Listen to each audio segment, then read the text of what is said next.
Seja muito bem-vindos ao Mesa de Debates. Aqui quem está falando é o Guilherme e vamos dar continuidade aqui da nossa programação da semana, conversando, debatendo aí sobre diversos temas e diversas questões. E hoje, né, na parte da manhã, vamos entrar aqui um pouco na questão da água, né? Um tema aí bastante importante, bastante relevante aí que precisa ser devidamente, né, debatido, devidamente aí conversado, né, e falar um pouco aí do agronegócio, né, relacionar uma coisa com a outra, né.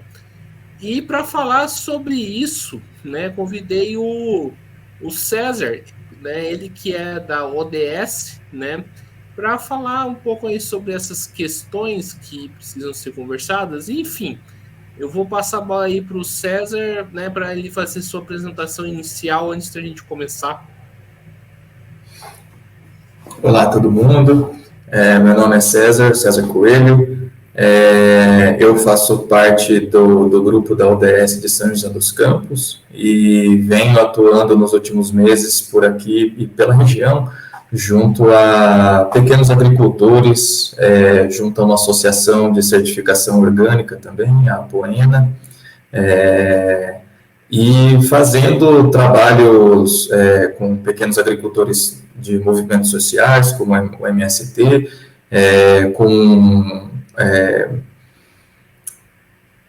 comunidades que sustentam a agricultura, né, os CSAs, talvez a gente fale um pouco deles também, e é basicamente isso. Eu tenho, nos últimos tempos, aí, fazendo vários trabalhos envolvendo agricultores, pequenos agricultores, orgânicos, agroecológicos, e trazendo isso para o movimento da ODS.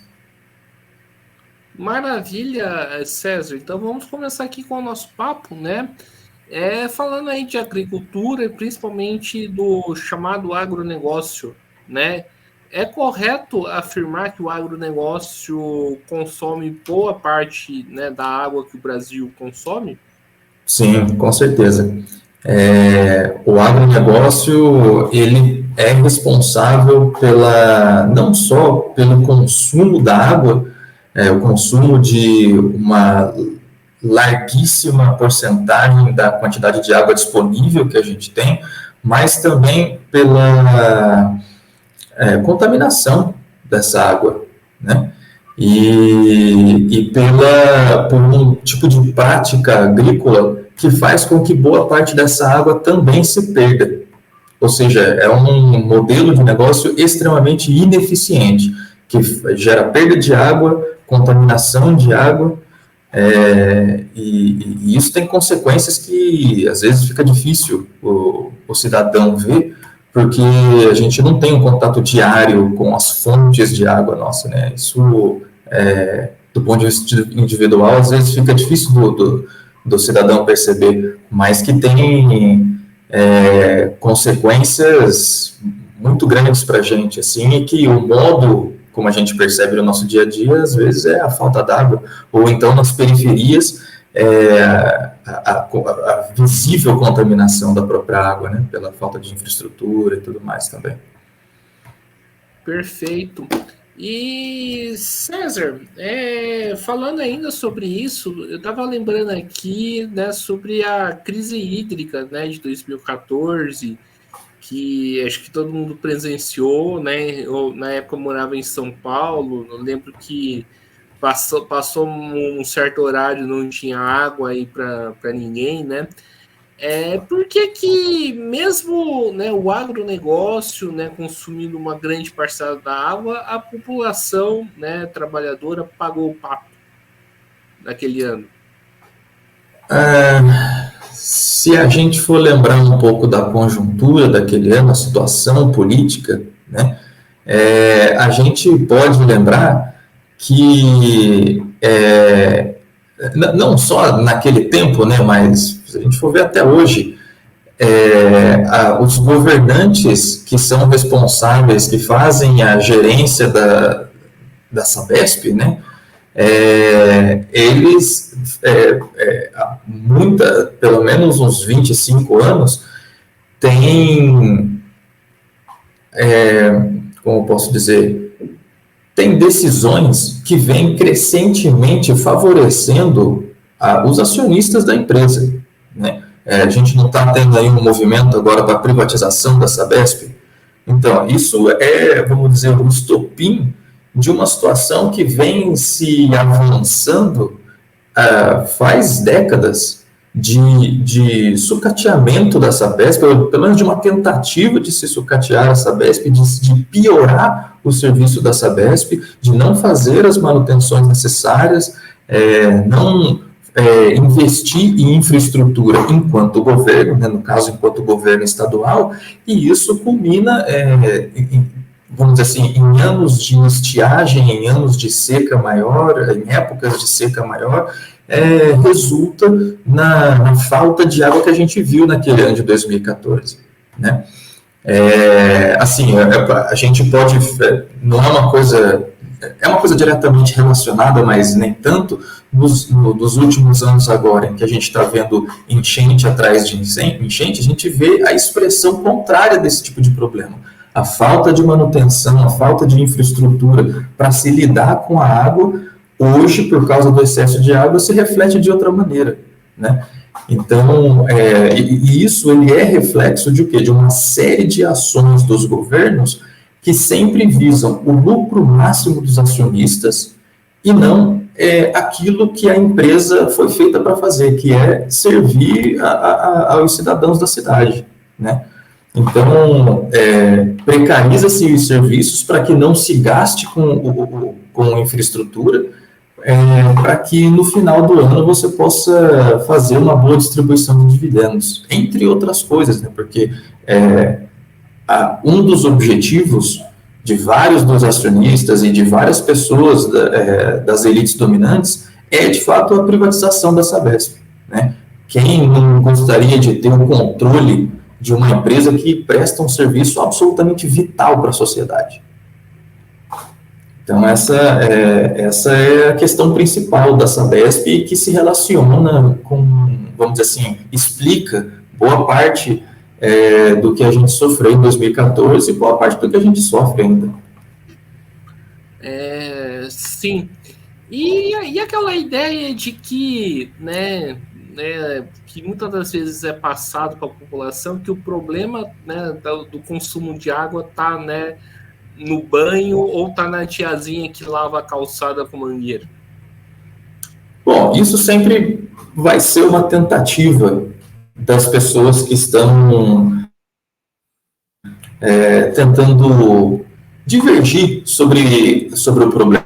É só você pegar os dados, qualquer dado levantado sobre a quantidade de água que é usada por setor, vai ver que o uso civil da água para banho, para cozinhar, para lavar a calçada que seja, não chega a 10% da quantidade de água que se gasta na sociedade.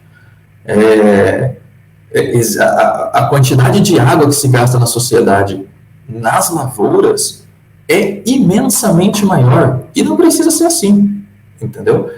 A quantidade de água que se gasta na extração, por indústrias em geral, assim, pelo próprio modo de produção em que elas se baseiam, é uma quantidade muito maior de água proporcionalmente. 70%, por exemplo, da água gasta pelas grandes indústrias, por uma somatória, vamos dizer assim, sabe? Ao redor de 70%.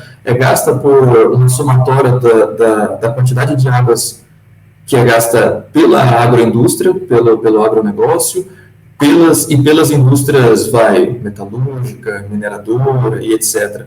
Entendeu? Então, a quantidade de água gasta pelas grandes indústrias é imensamente maior do que a quantidade de água gasta pelos civis.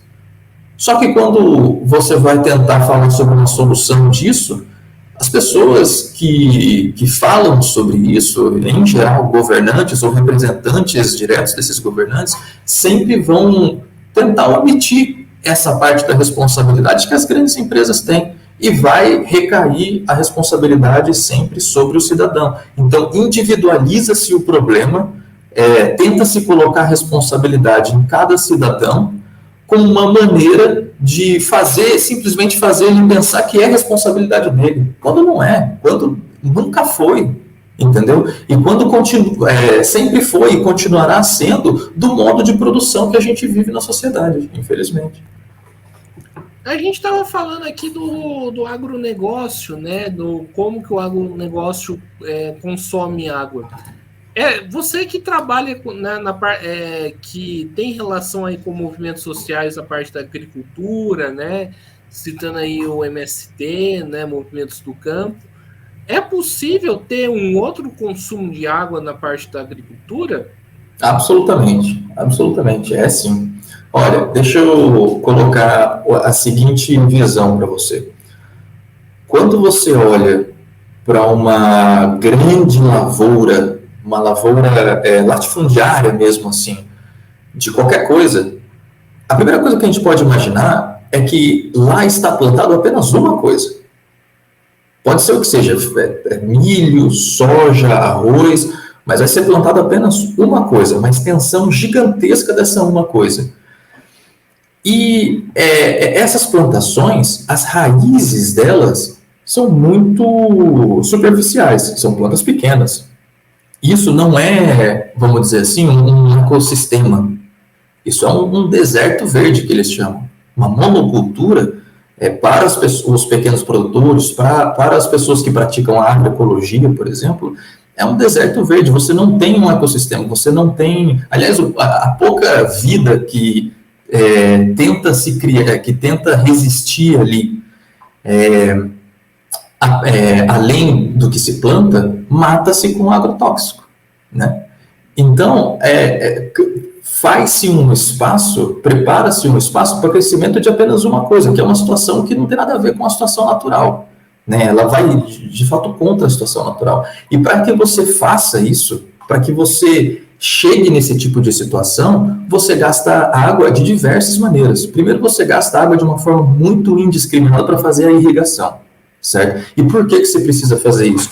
Porque o solo, ele está tão erodido, ele está tão, como eu posso dizer, ruim, que a penetração da água é muito rápida. Então, você tem que gastar uma quantidade de água muito grande para que dê tempo da planta absorver alguma quantidade de água, entendeu? Você também gasta água para você fazer a pulverização do agrotóxico. Você gasta uma quantidade grande de água para você fazer isso também. O agrotóxico, você, em geral, dilui ele na água, né? Então, a mesma água que você faz a irrigação e vai para baixo, a água do agrotóxico também vai e leva o agrotóxico junto, entendeu?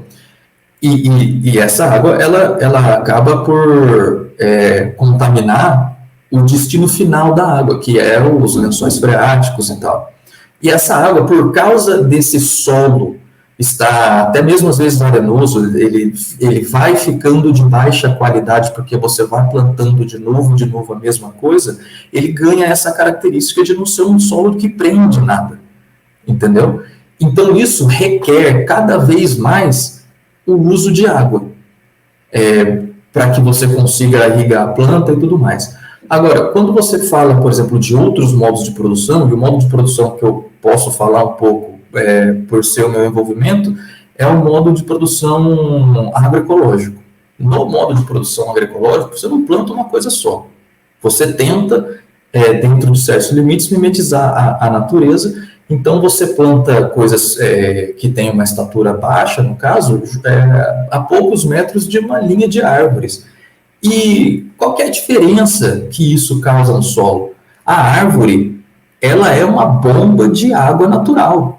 A raiz da árvore, quando a gente está falando de árvores grandes, de árvores altas, árvores de um momento clímax da floresta, vamos dizer assim, a raiz dessa árvore desce muitos metros e bombeia para cima a água que está lá embaixo, entendeu? Isso mantém o solo mais irrigado, mantém o solo úmido. Por causa disso, você tem toda uma flora microbiana, uma fauna microbiana que consegue se manter nesse solo, ele fica muito mais fértil por causa disso, só por causa da presença de água ali, que vem do bombeamento de água da árvore. Uma outra coisa que acontece também por causa só pela presença de árvores dentro de um sistema agroflorestal é que as folhas dessa árvore, a árvore está constantemente soltando matéria seca dela, né? E quando você faz um manejo agroflorestal, você acelera esse processo, você corta alguns galhos dela, esses galhos geram matéria seca em cima, adubam a parte de baixo, porque quando você corta um galho, você faz uma poda de galho da árvore, morre algumas raízes também, que vão ser decompostas e vão adubar tudo que está em volta dessa árvore. Então, esses são princípios de manejo que servem também como adubação, entendeu? Talvez não seja a única coisa suficiente, assim, a única coisa que vai se fazer não seja suficiente para adubar a planta, para adubar toda a sua plantação, mas que uma boa parte da adubação acontece a partir da poda do que está, das árvores que estão ao redor do seu plantio, entendeu? Então, esse é um fator, o fator da técnica. A técnica agroecológica, ela é muito mais eficiente no uso da água também, simplesmente por você inserir no seu sistema de plantio árvores que conseguem bombear águas que estão mais profundas. Essa é uma coisa. A outra coisa é o simples fracionamento da produção.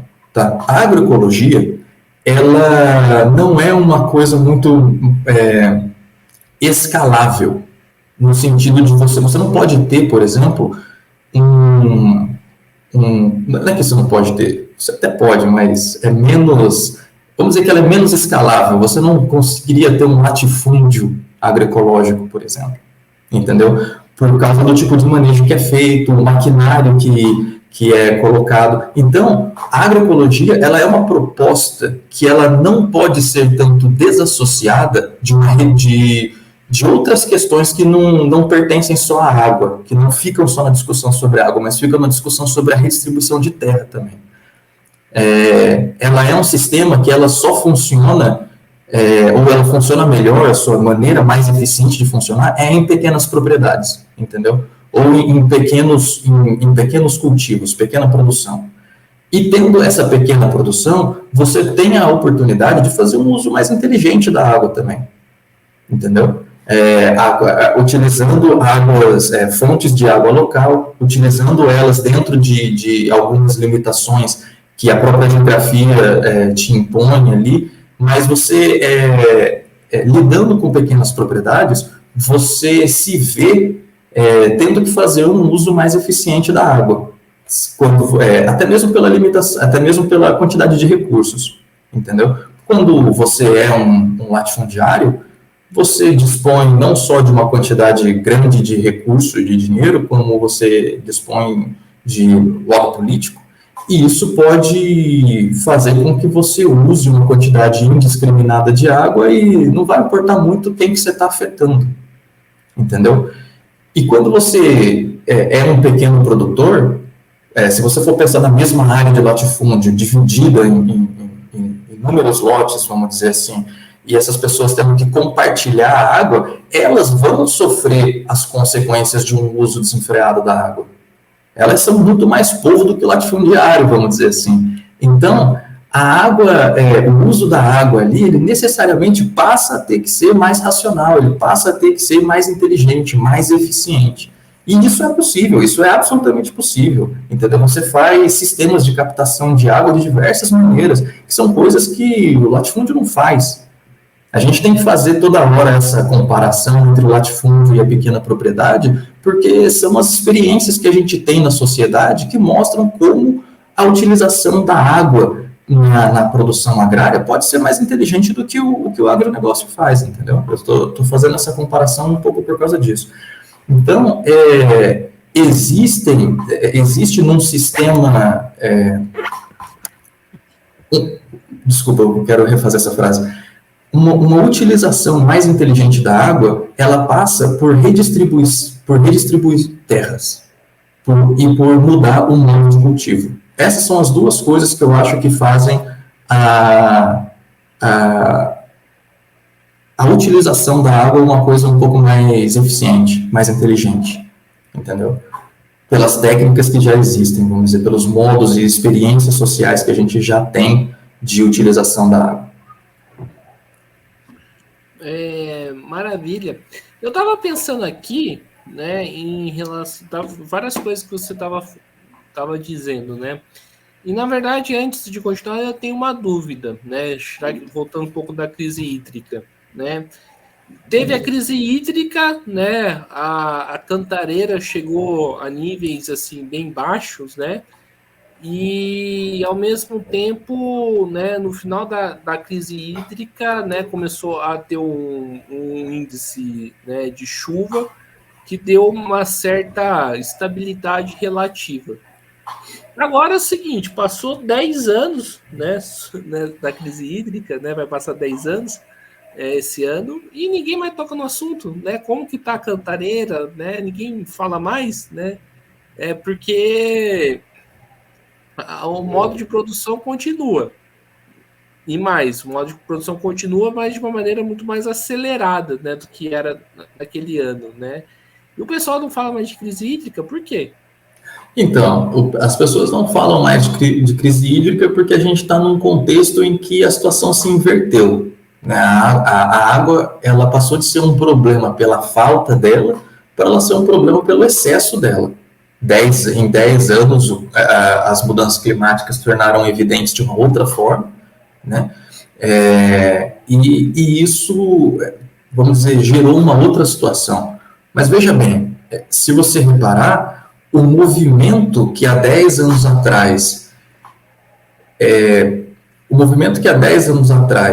sucateou a Sabesp para que aquela situação ocorresse, porque a intenção no final era você olhar para aquela situação da Sabesp e os governantes falarem, olha, vamos privatizar esse negócio, porque não está a prefeitura ou o estado de São Paulo, no caso, porque é do estado, o estado de São Paulo não tem mais condições de conseguir manter essa empresa e vamos privatizar ela. O que não mudou nesses últimos 10 anos foi isso. Você vê, o nosso governador aí está tentando fazer justamente isso, né? E com o apoio do prefeito, o que é uma barbaridade, o que é uma coisa que, se a empresa, no estado em que está, já deixa situações alarmantes acontecerem nas periferias, é só você olhar, se você vai para a periferia de São Paulo, você vê água suja saindo das torneiras, você vê falta de infraestrutura, você vê uma série de coisas deploráveis e que são responsabilidade do governo, entendeu?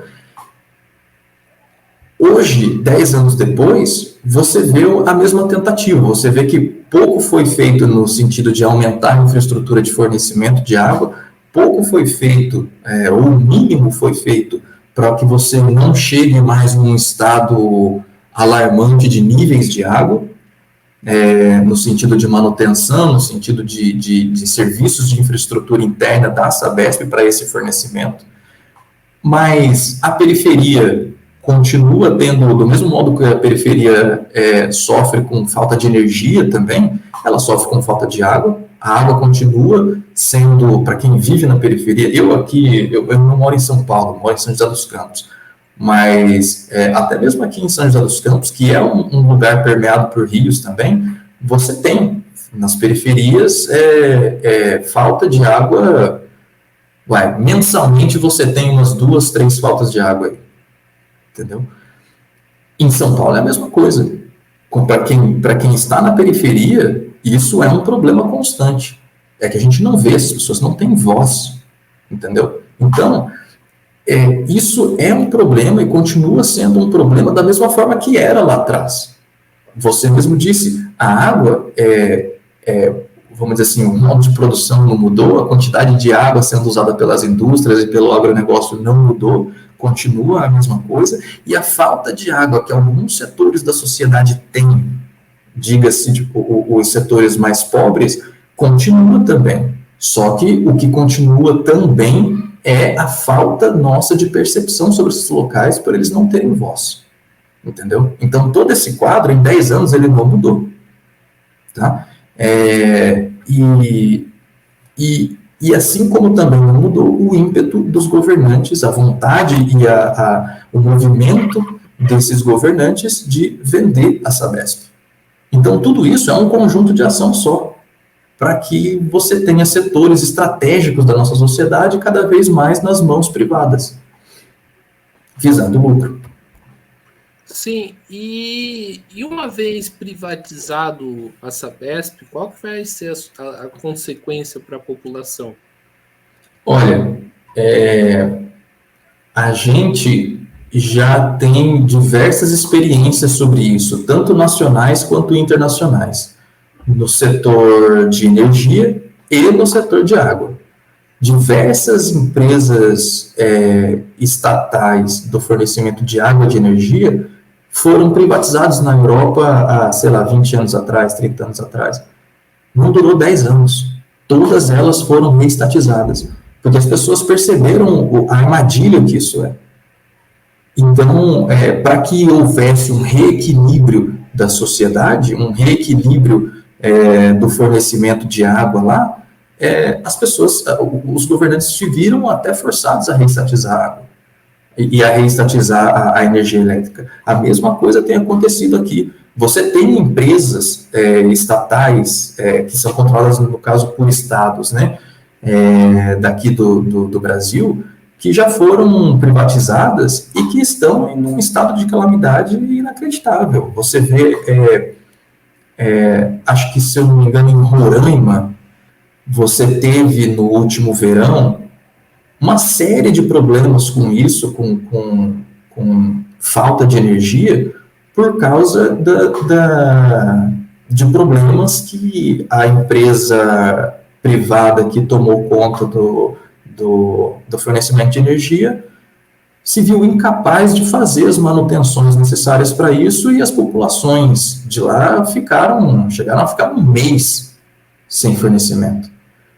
E a sociedade virou um caos, entendeu? A mesma coisa aqui, você vê um caso que não é nem de privatização, mas de concessão do serviço, que é a Enel.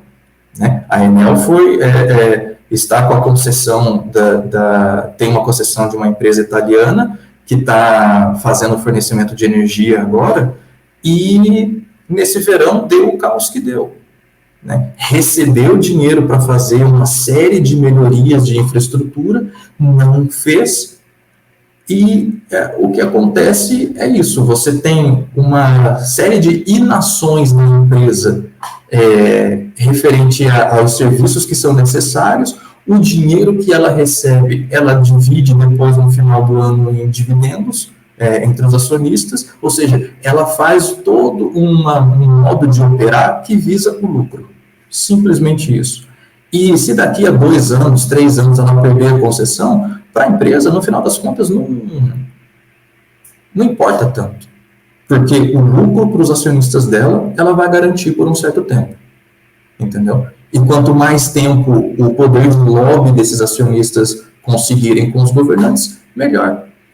Mas até lá, a gente sofre com toda a sorte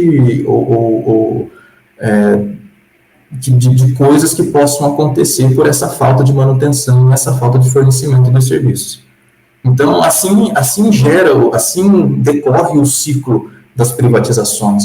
Elas acontecem, os serviços param, os serviços falham pelo tempo que for, até que os governantes de um outro momento se vejam obrigados a reestatizar ou a mudar a concessão, como é o caso que estão fazendo com a Enel agora. Eu sei que eu puxei um pouquinho para o lado da energia, mas não tem tanta diferença assim quando a gente fala sobre uma estatal de um serviço tão estratégico para a gente, entendeu? As consequências, o modo como as coisas decorrem, elas são meio que no mesmo caminho. César, voltando um pouco aí da questão da agricultura, o agronegócio e tudo mais, né? Você tocou num negócio interessante que eu queria conversar com você, né? sobre a questão, né, das pequenas terras, né, consumirem menos água do que, né, os grandes latifúndios, as grandes terras. Não dá não, fazer a reforma agrária, né, que é um tema tão caro e ao mesmo tempo tão necessário para o Brasil, isso ajudaria, né, no consumo da água? Olha, com certeza, tá? Como eu disse para você, quando você faz a reforma agrária, você se vê dentro do processo de divisão de terras, também uma coisa que está incluída nesse processo é a divisão das fontes de água, ou a criação de reservatórios de água para que as pessoas possam ter água em suas propriedades. E, uma vez tendo essas fontes, cabe aos produtores ou às cooperativas que eles acabam fazendo manejar essa água de uma forma eficiente, né? E como eu disse para você, dá para se fazer isso usando muito menos recursos e usando técnicas que requerem menos água, né? Então, quando você faz um plantio dentro de um sistema agroecológico, você acaba usando menos água, e quando você reparte as fontes de água, existe até mesmo uma certa, entre os produtores, porque entre pequenos produtores, isso é uma coisa muito comum, você se organizar em cooperativas, você se organizar em organizações de bairro, em organizações de comunidades e tal, e essas organizações acabam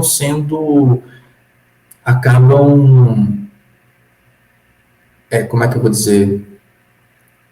Acabam tendo uma participação importante em como a água chega em cada propriedade e como a água é utilizada, entendeu? Todo mundo ali vai estar buscando experiências eficientes. Então, isso acaba sendo até mesmo uma situação que muitas experiências inovadoras acontecem por utilização de água, entendeu?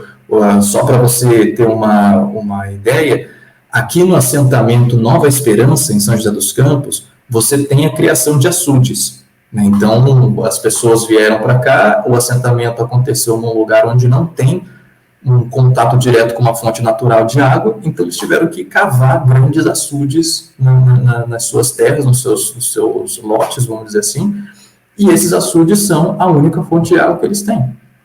E eles têm, assim, toda uma estratégia para fazer essa água durar o ano inteiro, para que essa água não seque durante o período de estiagem, entendeu?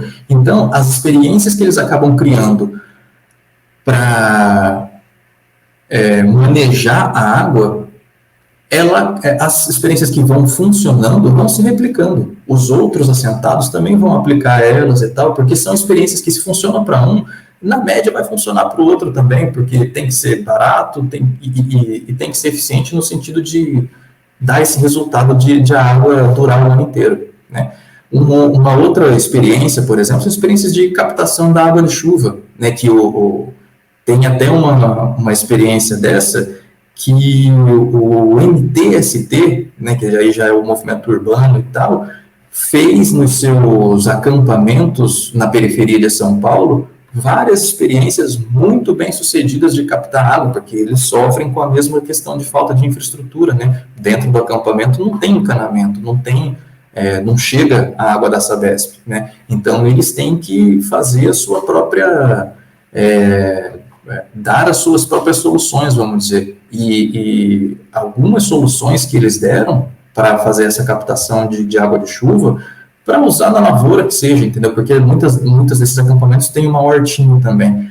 Isso daí chegou a ganhar prêmio da ONU por eficiência, entendeu? Isso foi ano passado, aconteceu ano passado, um projeto de captação de água de chuva do MTST ganhou um prêmio na ONU por alternativas sustentáveis, por apresentar uma alternativa sustentável e eficiente de captação de água, entendeu? Tudo isso para, assim, citar algumas experiências para dizer o quão é eficiente e quão é mais esperto, mais inteligente o uso e a captação de água quando você tem pequenas propriedades, quando você reparte o território pensando na repartição de água também. Certo.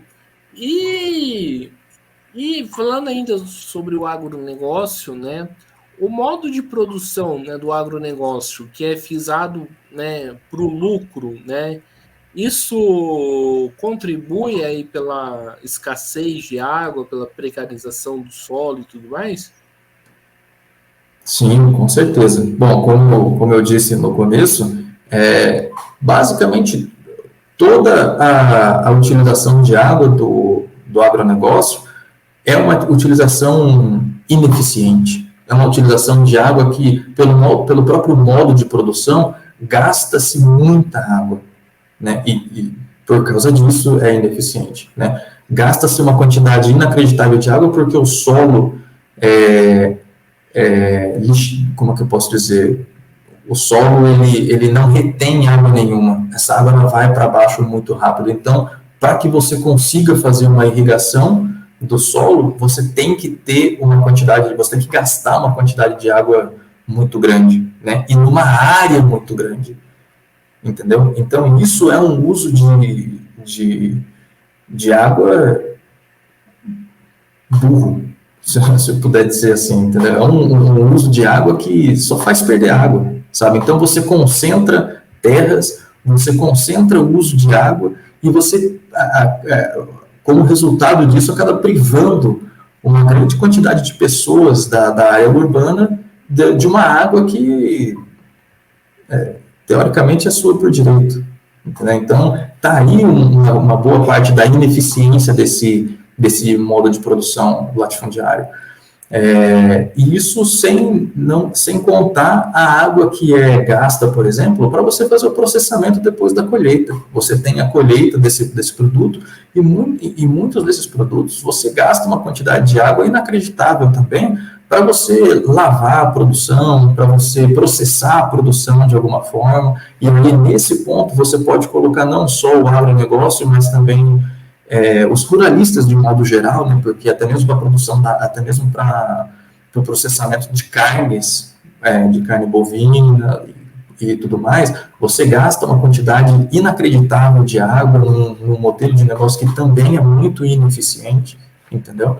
E toda essa água, ela acaba, vamos dizer, não indo para o consumidor, faltando para o consumidor, para o cidadão urbano.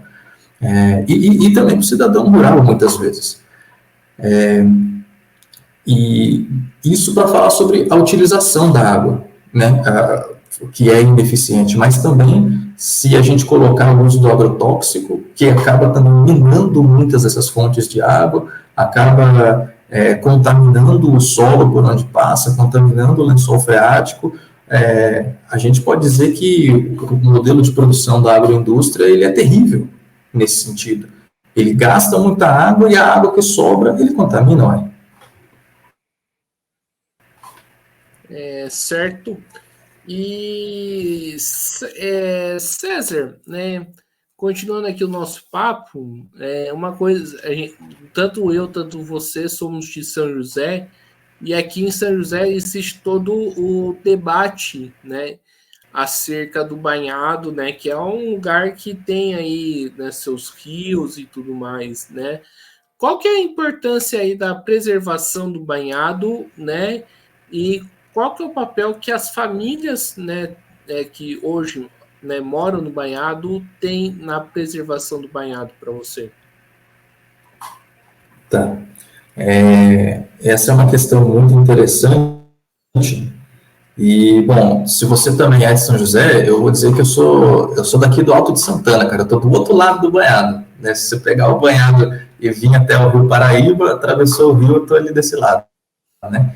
E, só que dos dois lados você consegue ver uma coisa interessante. E você só consegue ver, isso que eu vou falar, aonde você tem as populações tendo uma interação ativa com o banhado e com as margens do rio, né?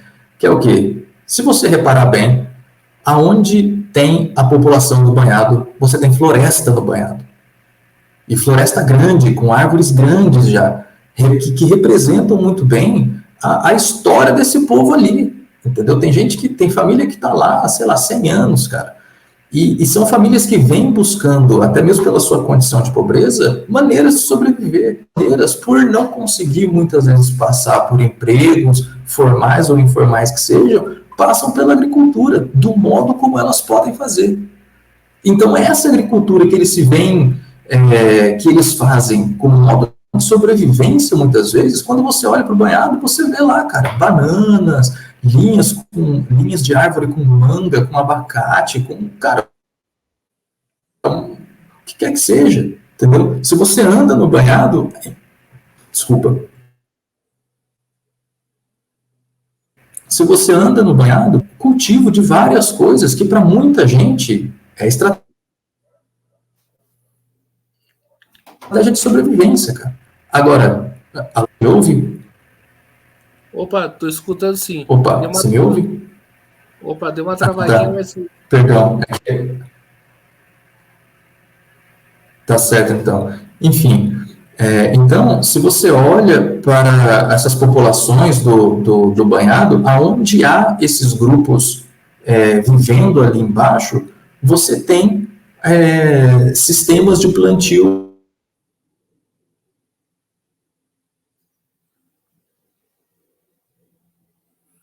Opa, acho que... ali que servem para viver.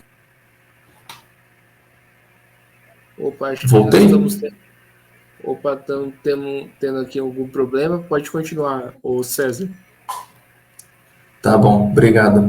Perdão aí.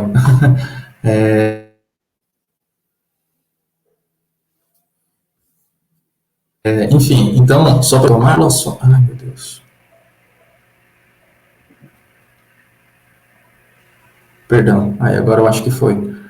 Então, só para retomar, a gente consegue ver ali no banhado que aonde as populações estão presentes, existe floresta, cara. Existe árvore ali, e árvore de planta de coisa comestível, entendeu? Então, eles estão produzindo alimento por onde eles passam, sabe? E um exemplo que você pode ver sobre isso, uma coisa que você pode ver sobre isso que é evidência do que eu estou falando, avançar no banhado um pouquinho mais para frente, onde tem as áreas mais nobres da cidade, entre aspas, né? Ali no Esplanada, na região que, vamos dizer assim, que está fazendo lobby para tirar todo mundo de lá, você não vê isso. Você não vê árvore, você não vê floresta, você não vê nada, você vê um pasto e charco, entendeu? E você vê que alguns dos filhos nobres que estão ali já, enfim, fizeram algumas coisas ali que são, no mínimo, questionáveis na região um pouco mais oeste ali do banhado, entendeu? Então,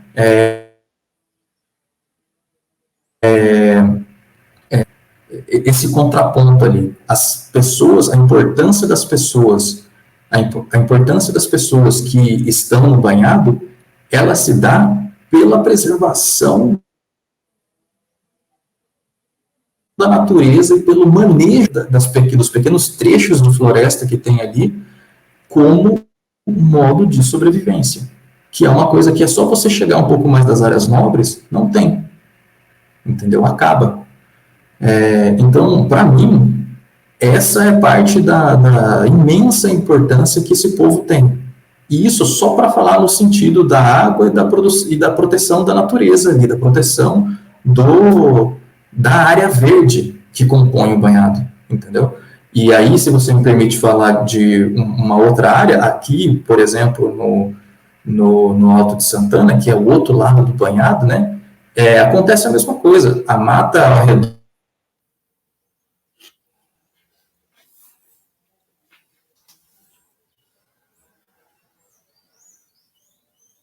do rio fazem um cultivo dessa área, entendeu? Elas fazem um cultivo ali de arbóreas, de frutas, e plantam muita coisa que hoje quando você caminha por toda a extensão do Rio Paraíba, que está no Alto de Santana, você vê uma agrofloresta gigantesca, assim, e feita pelos moradores do bairro, entendeu? Onde você passa ali muitas vezes, você pode pegar uma manga, você pode pegar um abacate ali, uma mexerica muitas vezes. Então, isso é de um benefício para quem passa que é imenso, cara. Maravilha. E vamos aí para a última pergunta, né? A gente está tendo alguns problemas técnicos, mas está tudo bem, o papo tá bom. Você falou aí do grande consumo de água, né? E eu logo lembrei sobre, né, a produção de eucalipto, que muitas das vezes acontece, né, na beira do rio. E eu não sou nenhum especialista em agricultura e tudo mais, mas eu sei que, né, o eucalipto consome água de uma forma absurda, né? Como lidar com esse problema, né? E mais, né? Como, né, pôr um limite nessa produção.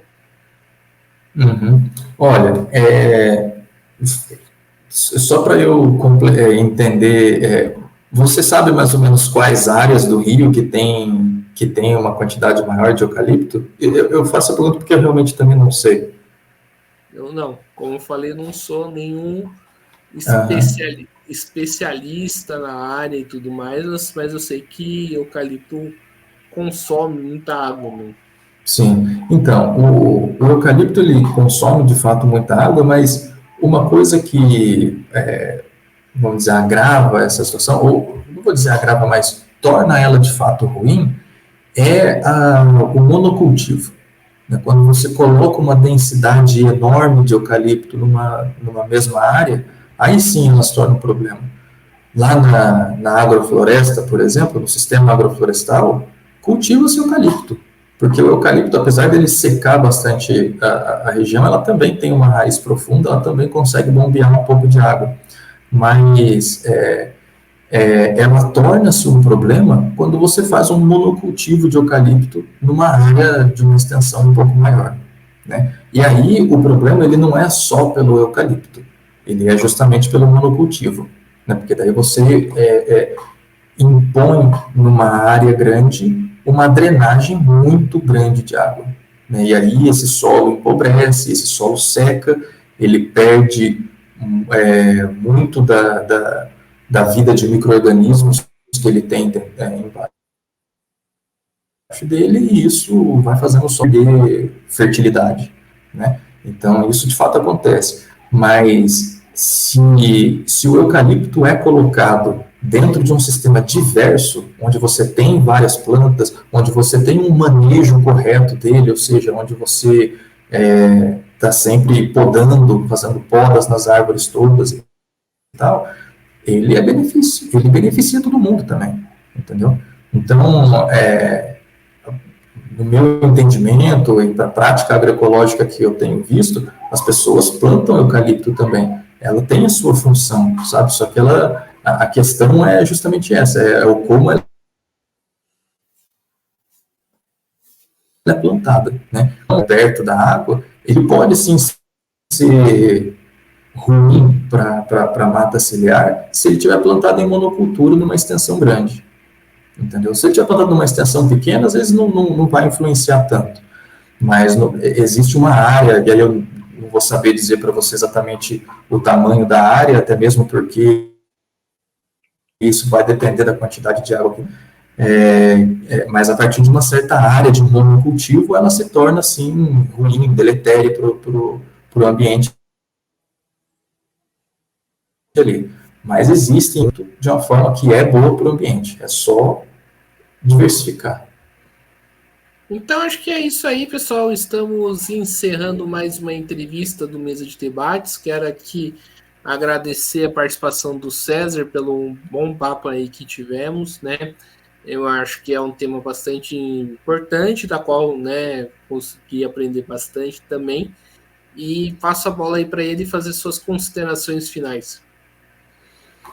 Bom, eu gostaria de agradecer aí ao Guilherme pela essa oportunidade de conversar um pouco sobre isso, agradecer ao pessoal da ODS, que foi, acho que quem conectou a gente, né, e dizer, assim, que uma boa parte da minha atuação é no fornecimento de alimentos orgânicos para as pessoas. Então, eu gostaria só de divulgar algumas ações das quais eu faço parte, e se as pessoas, principalmente de São José, tiverem interesse, podem me contactar, né? Eu faço parte de uma coisa que se chama CSA, né? CSA quer dizer Comunidade que Sustenta a Agricultura.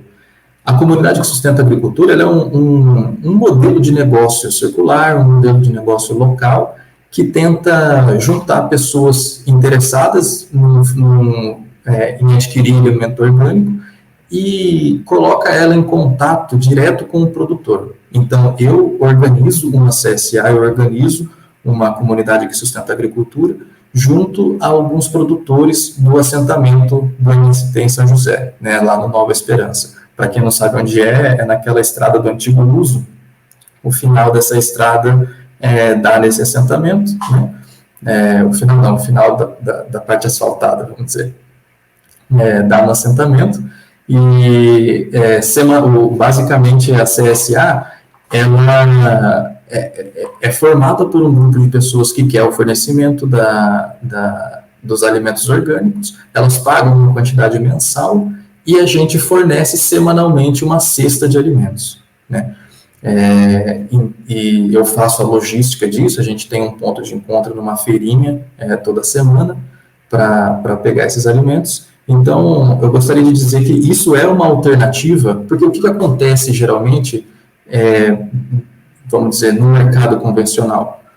Os grandes supermercados, eles acabam comprando os produtos muito baratos dos produtores, impondo a eles uma exploração do seu trabalho, e principalmente com alimentos orgânicos, eles colocam a um preço que continua inacessível a muita gente.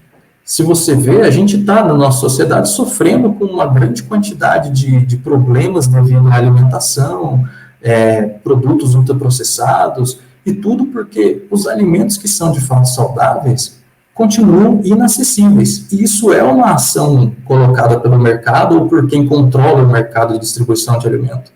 Então, a CSA ela vem para tirar os mercados, tirar o intermediário de jogo e conseguir fazer uma produção, conseguir viabilizar uma produção de alimentos orgânicos mais acessível e diretamente com o agricultor, fazendo uma produção mais justa para todo mundo. Então, ele acaba, assim, sendo um pouco mais barato. Então, quem tiver interesse em entrar para uma CSA ou saber mais de uma CSA, eu só queria deixar aqui alguns lugares para se informar, né? Então, tem o site da CSA Brasil. É um site onde você pode ver o mapeamento de todos os grupos de CSAs que existem pelo Brasil. Ali no assentamento existem 4 já, né? No assentamento Nova Esperança, e vocês podem também me contactar pelo Instagram, @coelhocão, tá? Ou @César Coelho também, vocês podem me encontrar, e é isso. Eu vou estar começando a produzir um pouco de conteúdo sobre CSAs e divulgando um pouco mais isso daí junto com os outros produtores que estão envolvidos nisso. Aí fica a dica, né? Principalmente para você que procura aí produtos mais baratos, alimentação e tudo mais, né? Fica aí a dica. Então, mais uma vez, agradecendo ao César, né? Agradecendo também a você que estiver nos acompanhando. Peço aí que se inscreva no canal podcast Mesa de Debates de Tudo Um Pouco, acompanhe o nosso trabalho, curta, compartilhe, comente aí as nossas entrevistas e, né, segue a gente nas redes sociais. Estamos no Facebook e no TikTok. E quem puder aí, contribua com o nosso Pix 385-007-028-00 CPF. Então é isso aí, muito obrigado a todos e até a próxima. Fui!